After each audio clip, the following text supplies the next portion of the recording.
Hey everyone, in this video we will see how to fix Sling TV not working on Samsung TV, cache update and reinstall.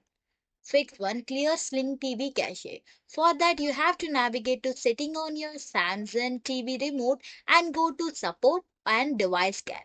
Then select manage storage. There you have to find the Sling TV app, highlight it and select view details. Then you have to choose clear cache.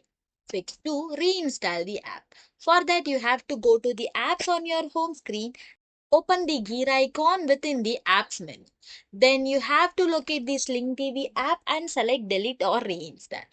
Once that is done, you just have to press the home button, use the search icon to find the Sling TV.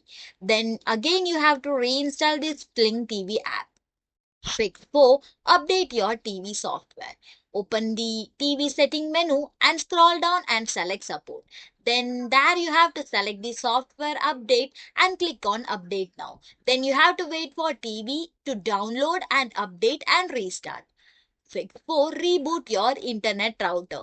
Unplug your internet router and modem from the power outlet. You have to wait 30 seconds and plug them back in and wait for the lights to turn solid green. Then you have to reconnect your TV to the Wi-Fi. So doing all this step will help you to resolve the issue. Thanks for watching.